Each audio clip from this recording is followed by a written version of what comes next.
나의 믿음 적으마 의지하는 내 주를 더욱 의지합니다. 세월 지나갈수록 의지할 것뿐일세. 무슨 일을 당해도 예수 의지합니다. 성령께서 내 마음 밝히 비춰주시니 인도하심 따라서 주만 의지합니다. 세월 지나갈수록 의지할 것뿐일세. 무슨 일을 당해도 예수 의지합니다. 밝을 때의 노래와 어두울 때의 기도로 위태할 때 도움을 주께 간구합니다. 세월 지나갈수록 의지할 것뿐일세.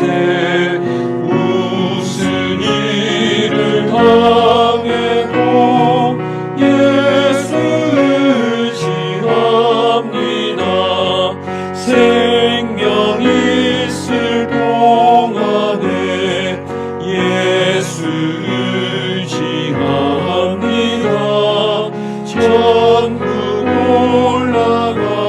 올라가도록 의지할 것뿐일세. 세월 지나갈수록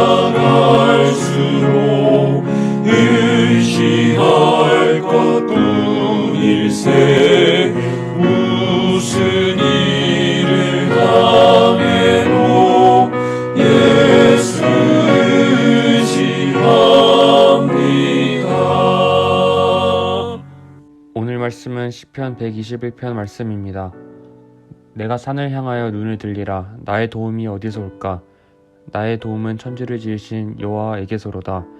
여호와께서 너를 실족하지 아니하게 하시며 너를 지키시는 이가 졸지 아니하시리로다. 이스라엘을 지키시는 이는 졸지도 아니하시고 주무시지도 아니하시리로다. 여호와는 너를 지키시는 이시라. 여호와께서 내 오른쪽에서 내 그늘이 되시나니 낮에 해가 너를 상하게 하지 아니하며 밤의 달도 너를 해치지 아니하리로다. 여호와께서 너를 지켜 모든 환난을 면하게 하시며 또 내 영혼을 지키시리로다. 여호와께서 너의 출입을 지금부터 영원까지 지키시리로다. 시편 121편 오늘 말씀의 표제를 보면 이 시는 성전에 올라가는 노래라고 되어 있습니다. 여기서 오르다라는 말은 예루살렘으로 오르는 것을 말합니다. 성전으로 올라가는 노래라는 뜻이죠. 즉 평소에 하던 일을 다 제쳐두고 이제 주님이 계신 곳을 향해 올라가는 것을 말합니다. 이스라엘 백성들은 1년에 3차례 일손을 내려놓고 삶의 자리를 떠나 성전으로 올라갔습니다. 이때가 바로 일상생활에서 벗어나 거룩한 시간을 갖고 하나님 앞에 나아가는 시간이라고 할 수 있겠습니다. 1절에 보니 내가 산을 향하여 눈을 들리라. 나의 도움이 어디서 올까? 라고 질문을 하고 있습니다. 집을 떠나 성전으로 나아가면서 가장 먼저 던지는 질문이 되겠습니다. 굉장히 현실적으로 들리는 질문이죠. 우리가 인생의 중요한 분기점에 있다고 한다면 이 질문을 던지지 않을 수 없을 것입니다. 결혼을 앞두고 진로를 앞두고 여러 가지 결정의 순간에 이 질문은 더욱 절실해집니다. 더구나 우리가 주를 위해 순례의 길을 걸을 때 언제나 이 질문을 하게 됩니다. 어느 산으로부터 도움이 올 것인가 하는 것은 우리 모두의 관심이 아닐 수 없습니다. 그렇기에 여기에서 시인은 눈을 들리라 라고 말하고 있습니다. 눈을 든다는 것은 간절히 바란다, 갈망한다 라는 뜻을 갖습니다. 1절의 질문에 대해서 2절이 바로 답을 합니다. 2절, 나의 도움은 천지를 지으신 여호와에게서로다. 이 세상에 도움이 될 만한 것들이 이것저것 많이 있을 수 있겠지만 궁극적으로 나의 도움은 오직 천지를 지으신 여호와로부터 온다라고 선언합니다. 시인은 자신의 믿음의 바탕을 살아계신 창조주 하나님께 두고 있습니다. 나의 도움은 바다에서, 땅에서, 그렇다고 산에서 오는 것이 아니라는 것이죠. 돈이 나의 도움이 아니고요. 명예도 아니고 자식도 아니라는 것입니다. 사회적인 업적도 아닐 것입니다. 그런 것들은 언제나 다 사라져버릴, 썩어질 것들이기 때문입니다. 오로지 나의 도움이 될 수 있는 것은 천지의 창조주가 되시는 살아계신 하나님에게서 온다라고 고백합니다. 창조주 하나님께서 나의 도움이 되심을 믿는다는 것은 엄청난 인식의 변화입니다. 이 확신은 삶의 모든 정황 가운데서 우리가 어떻게 살아가야 하는지를 분명히 보여줍니다.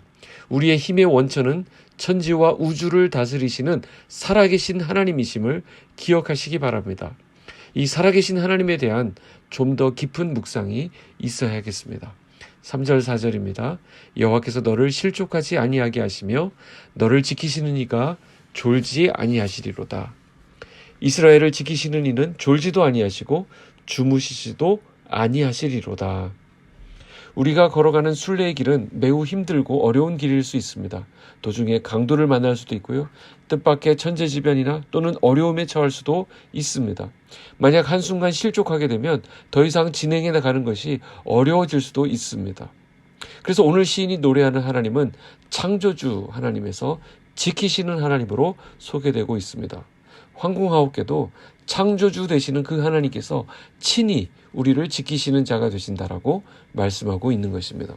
마치 철통 같은 경계를 하는 파수꾼처럼 졸지도 않으시고 주무시지도 않은 채 우리를 보호하고 계십니다.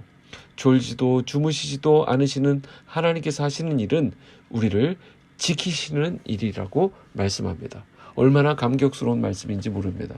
오늘 시편 121편에 보면 지키다라는 말이 무려 5번이나 반복되고 있습니다. 지금 해도 띄우셔야 하고 별들도 돌리셔야 하는 그 할 일 많으신 하나님께서 우리를 지키시는데 온통 집중해 계시는 모습을 보게 됩니다. 놀랍지 않습니까? 오늘 이 말씀에 힘을 얻으시기를 축복합니다. 5절 6절에 보시면 여호와는 너를 지키시는 이시라 여호와께서 내 오른쪽에서 내 그늘이 되시나니 낮에 해가 너를 상하게 하지 아니하며 밤에 달도 너를 해치지 아니하리로다. 성경 곳곳에서 오른편은 하나님의 도우심이 나타나는 힘의 원천으로 소개됩니다. 여기서 그늘이 되신다라고 하는 것은 자녀를 보호하시는 아버지의 이미지를 느끼게 합니다. 팔레스타인 지방의 여름철은 너무나도 뜨겁기 때문에 그늘은 더없이 좋은 안식처가 된다라고 합니다.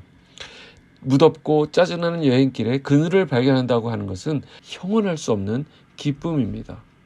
뜨거운 광야를 견디면서 걸어가는 순례자들에게는 낮의 해가 치명적인 존재입니다.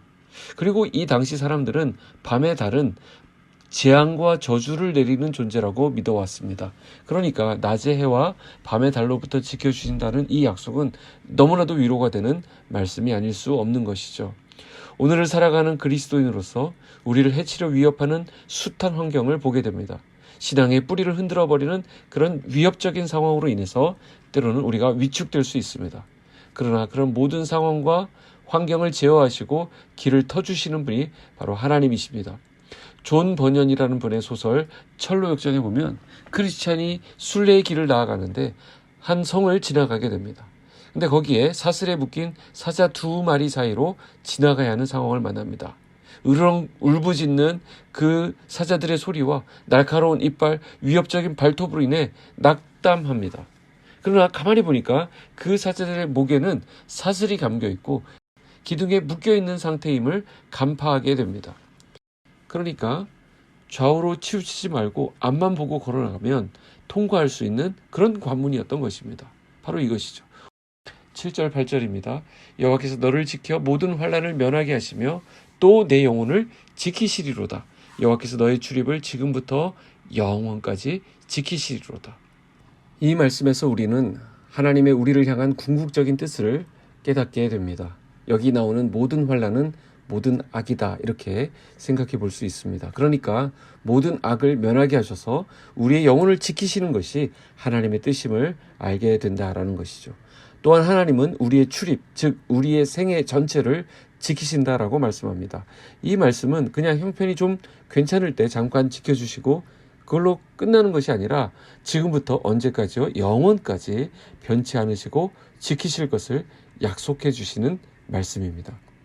지금 이 시를 노래하는 성도들은 성전을 향해 하나님께로 나아가는 순례자들입니다. 그들의 시선은 하나님께 고정되어 있으며 하나님을 경배하고픈 마음으로 충만합니다. 하나님을 바라보며 예배자로 살아가는 성도의 한 걸음 한 걸음을 주께서 지키신다는 말씀입니다. 오늘 이 말씀이 우리에게 힘을 주시는 말씀이 되기를 소원합니다.